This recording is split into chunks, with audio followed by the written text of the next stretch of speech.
buenas tardes a todos. Como miembro de la Junta de Gobierno del Colegio de Abogados de Málaga, daros la bienvenida al 10º Congreso de la Abogacía, que este año espero que tenemos la ocasión de realizar aquí en el Palacio de Congreso de Málaga.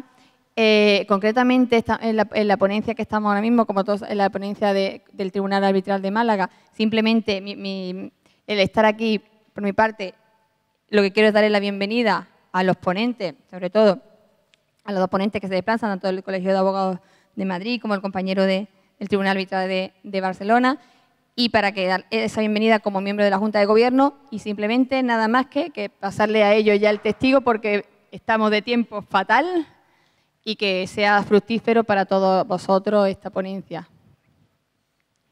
La palabra la tiene el moderador y presentará él a los ponentes.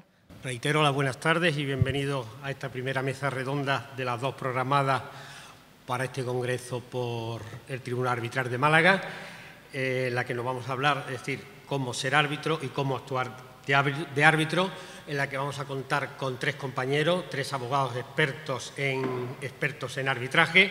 En primer lugar nos va a hablar don Alejandro Alonso Degui, para no extenderme en su currículo, que es bastante amplio, y su trayectoria profesional bastante alargada. Simplemente decirle, y en lo que nos interesa por el tema de arbitraje, es abogado de parte tanto en arbitraje nacional como internacional, y ha sido árbitro en arbitrajes internacionales y internacionales, y actualmente responsable de la Comisión de Arbitraje de la Corte Arbitral del Colegio de Abogados de Madrid. Tiene la palabra don Alejandro.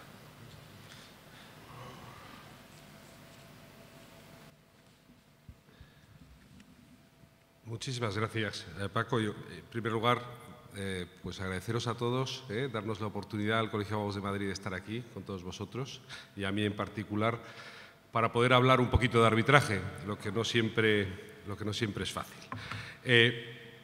Yo voy a hablaros de la deontología del árbitro, porque es lo que creo que era mi cometido hoy, Paco. El carácter contractual es inherente al arbitraje, y por tanto lo primero y el primer imperativo que tiene el árbitro es acatar y seguir lo que las partes quieren, y no salirse de lo que las partes quieren.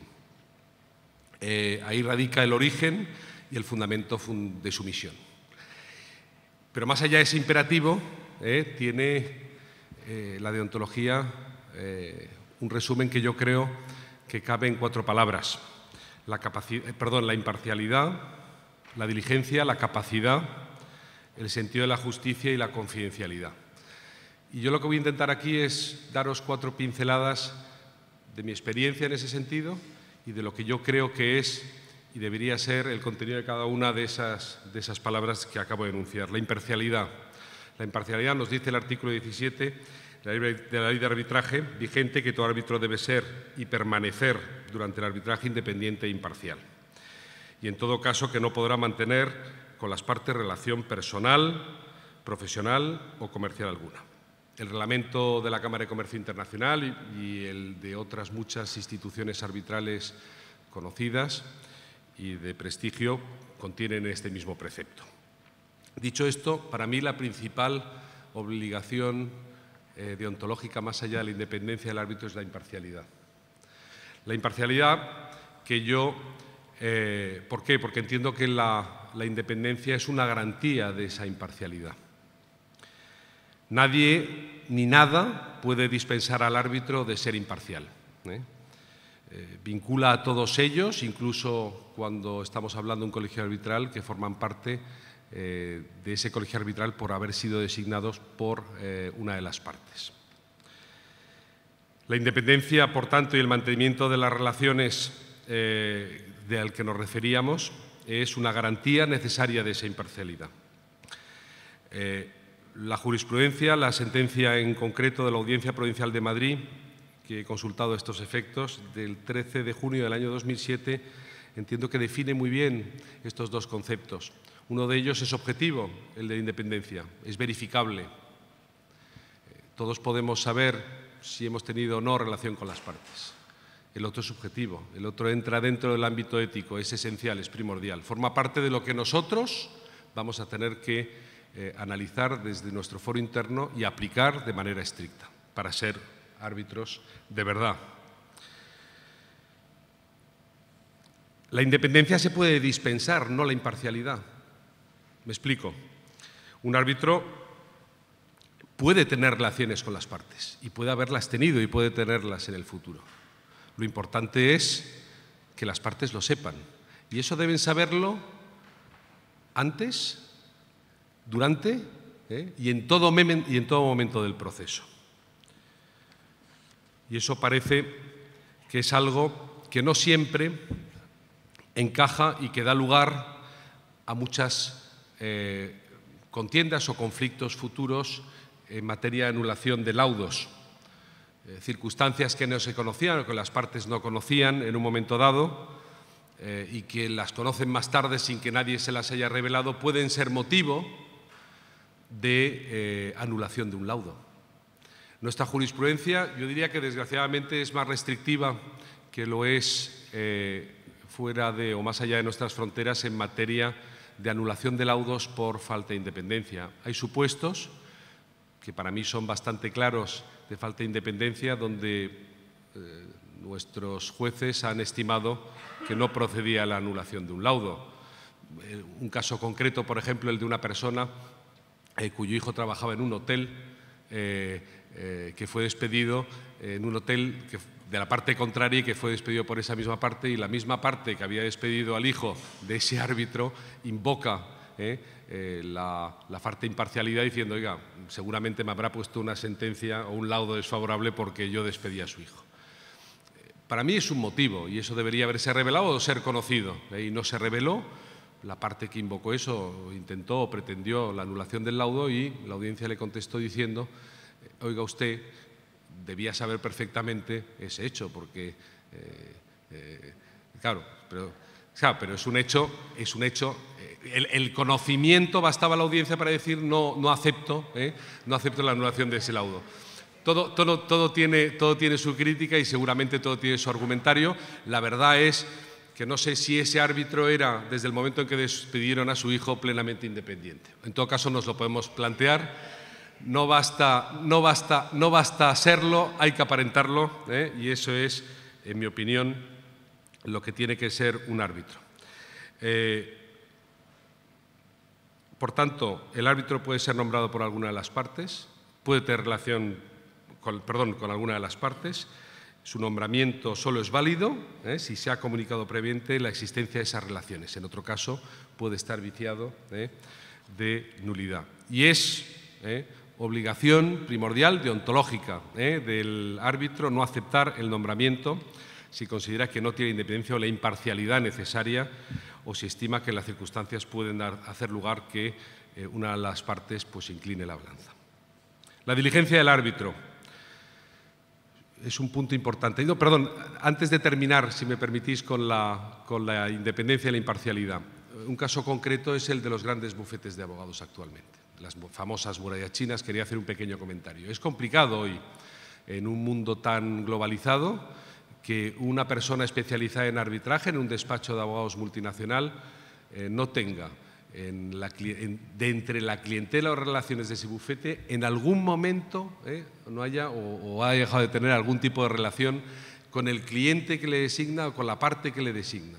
Aunque él no haya tenido vinculación alguna, su estructura la tuvo o la podría tener, puede estar en relaciones incluso de prospectar un futuro contrato con ese despacho. Eso es una circunstancia que está llevando a muchos especialistas del arbitraje a salir de estructuras importantes, porque les conflictúan sistemáticamente y para nada. Yo recuerdo el último asunto que llevé como árbitro el año pasado, designado por la Corte de Arbitraje Internacional, la CCI.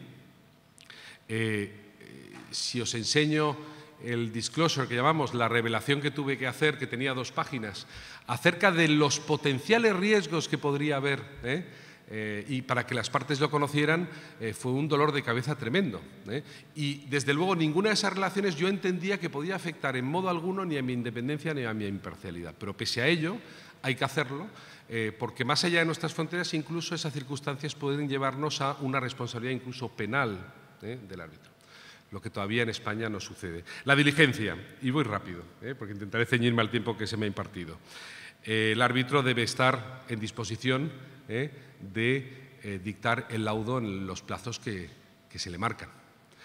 Tiene que ser disponible, tiene que ser una persona capaz de trabajar en un plazo razonable y en circunstancias no siempre fáciles para resolver un caso en un plazo muy determinado. El Estado español tenía o nos garantizaba pues esa diligencia, sancionando de alguna manera la obligación de dictar un laudo dentro de los 6 meses siguientes hasta a la contestación de la demanda, con la posibilidad de ampliarlo a 2 meses más.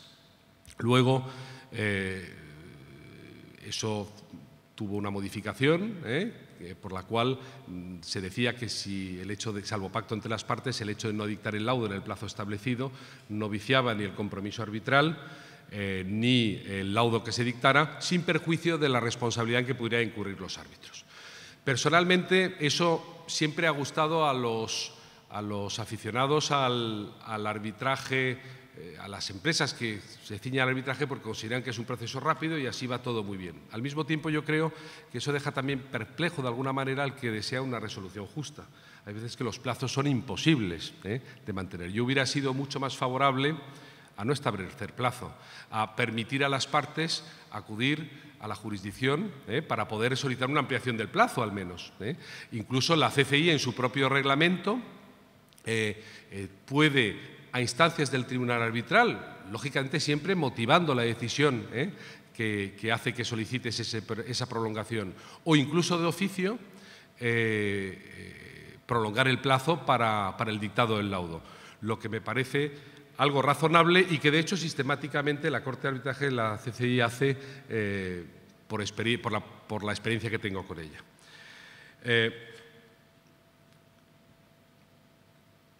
La capacidad. Esto es un tema que yo creo que es fundamental para cualquier persona y, desgraciadamente, no siempre, y sobre todo en periodos de crisis, se analiza con el criterio debido. El árbitro tiene que ser una persona capaz de resolver la controversia que se le somete. Por tanto, tiene que ser conocedor no tanto del derecho arbitral, que es relativamente simple en cuanto a su funcionamiento. La ley de enjuiciamiento civil no se aplica al arbitraje, ni subsidiariamente siquiera, aunque la conozcamos, sí que nos sirva para muchas cosas. Estamos hablando del derecho, del fondo, de la capacidad que tiene que tener el árbitro de analizar objetivamente y de manera razonada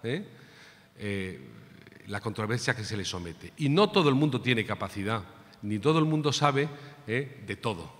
Y desgraciadamente tenemos esa tendencia a saber de todo. Y sobre todo en periodos de crisis nos designan árbitros y decís, hombre, pues un asunto que llega, no voy a decirle que no voy a echarle asco. Al mismo tiempo, las Cortes de Arbitraje tienen que velar por la capacidad y la especialización de sus árbitros. Es algo que yo creo que es fundamental. Creo que se hace en ciertas Cortes, pero lo que no sé si se hace con tanto rigor es la entrada, quizás sí, pero no tanto el devenir de los años. Una persona puede ser especialista hoy en urbanismo y mañana dedicarse al derecho de familia y figurar una lista de árbitros. Es decir, todo esto puede parecer exagerado, pero no lo es tanto. Creo que es importante velar por la formación de los árbitros, velar por la capacidad, velar por aquellos que están inscritos en esas listas que tengan una formación continua, que puedan acreditar de esos conocimientos. Porque eso es una garantía, no solo para la institución arbitral y la calidad de los laudos que se dictan, sino también lo es para las partes, que las partes quieren una decisión justa, quieren una decisión motivada, bien llevada.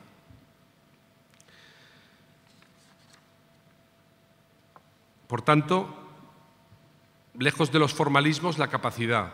Y si no nos sentimos capaces de dictar una resolución con contenido, con conocimiento de lo que se nos está sometiendo, mejor no llevarlo. El propio Código Deontológico de la Abogacía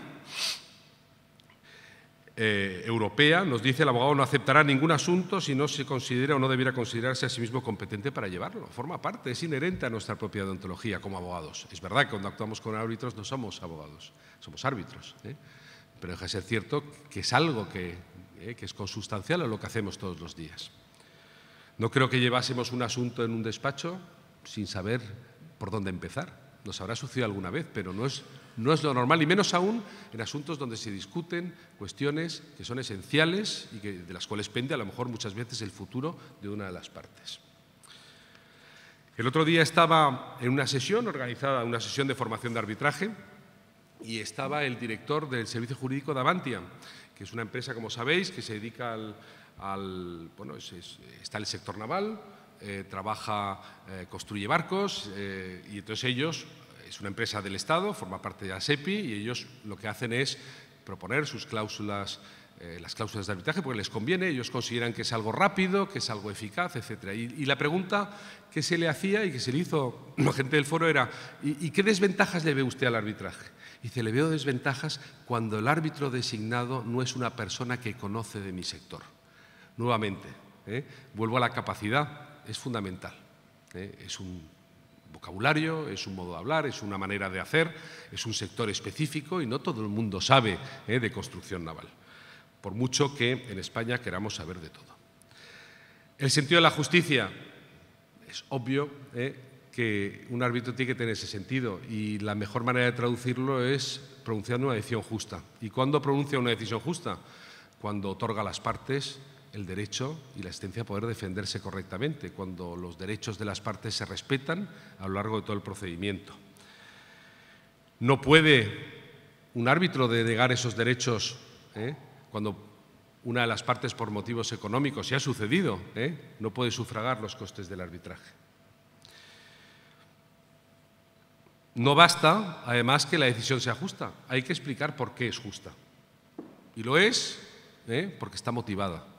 Y muchas veces la motivación no está en la descripción que vemos de vez en cuando en algún laudo de 19 páginas relatando maravillosamente bien los hechos, y donde nos quedamos al final diciendo ¿y cuál es realmente el fundamento de esta decisión? No tiene por qué ser tampoco muy amplia esa motivación, ni tiene que contestar a todos y cada uno de los argumentos de las partes. Tiene que ser suficientemente clara y motivada en su parquedad y en la concisión, para que las partes sepan por qué es justa. Lo que se llama la ratio decidendi. Y terminaré con la última característica para mí del árbitro, que es la confidencialidad, de la ontología del árbitro, la confidencialidad. Nos dice la ley que tanto las partes como las instituciones arbitrales como los árbitros deben guardar confidencialidad sobre los asuntos que se someten a su consideración. Creo que no es del todo correcta la asociación de esa confidencialidad a las partes. El propio recurso de anulación hace que esa confidencialidad se pierda. No veo por qué una empresa cotizada que tiene que revelar los litigios en los que está involucrada, no sé cómo puede guardar esa confidencialidad. No veo cómo no es posible aportar en otro procedimiento argumentos, incluso documentación aportada en un procedimiento arbitral. Es inherente, sin duda, a la condición del árbitro esa confidencialidad. Forma parte, está con el oficio, como se dice. Ahora bien, esa obligación de confidencialidad, que forma parte de esa deontología del árbitro, tiene sus límites, que es la obligación de revelación o de abstención de pronunciamiento para no verse comprometido por lo que pueda suceder o por las informaciones que puedan surgir dentro del propio procedimiento arbitral, por ejemplo, en materia de blanqueo, en materia de fraude fiscal, en materia de cohecho. Es decir, son cuestiones estas que obligan al árbitro, porque no olvidemos, aunque seamos abogados, cuando somos árbitros, no podemos confundir. Nosotros, el árbitro no está sujeto al secreto profesional. A la confidencialidad sí, pero al secreto profesional no. Las partes no le brindan confidencias para que le defiendan. El árbitro está ahí para dictar un laudo e intentar resolver lo que las partes quieren que se resuelva. Por tanto, está realizando una actividad muy diferente a la que realizamos como abogados de parte en un procedimiento, y por tanto no está sujeto al secreto profesional, y por tanto ese límite hace que en un momento determinado tenga que revelar informaciones que poco o nada tienen que ver con la confidencialidad del procedimiento arbitral. Yo con esto voy a terminar, porque no quiero extender mucho más y por supuesto estoy abierto a cualquier pregunta que podamos hacer más tarde, y nos da tiempo a todos para comentar un poquito más las cosas. Muchas gracias.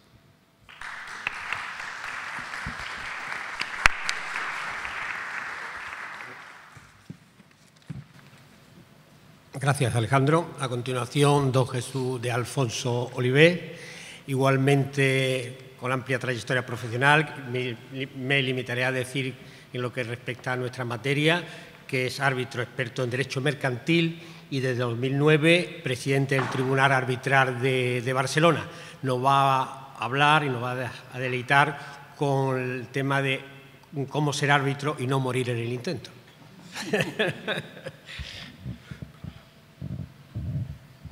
Muchas gracias, Paco. Muchas gracias al Ilustre Colegio de Abogados de Málaga. Muchas gracias también al Tribunal Arbitral de Málaga, con quien nos une una sincera amistad y colaboración desde hace muchos años, porque compartimos el mismo objetivo de calidad y de difundir las virtudes del arbitraje, que son muchas. El tema que me ha tocado en suerte, que me parece realmente muy interesante, nos daría para hablar seguramente hasta Navidad. Pero como me temo que el moderador nos va a cortar bastante, voy a intentar sintetizar al máximo las dos premisas de esta ponencia, que son cómo puedo ser árbitro y cómo tengo que actuar. La primera cosa que les quiero decir de la persona, del profesional, del jurista hoy en día, por modificación que hubo en la ley, porque en la ley anterior antes los árbitros éramos los abogados en ejercicio, ahora son los juristas, que es una entidad mucho más amplia. Lo primero que tengo que decir es que ser árbitro es un privilegio. Es un privilegio desde mi punto de vista profesional, es un privilegio social. ¿Por qué? Porque somos los jueces que administramos la justicia privada entre particulares. O sea, el árbitro ayuda a las partes a impartirse justicia entre ellos. Por tanto, es una posición realmente de privilegio. Fíjense ustedes que las sentencias empiezan siempre con el nombre de Su Majestad el Rey. Se imparte la justicia en nombre del poder de los estados. El árbitro tiene delegada, de alguna manera, por ley, esta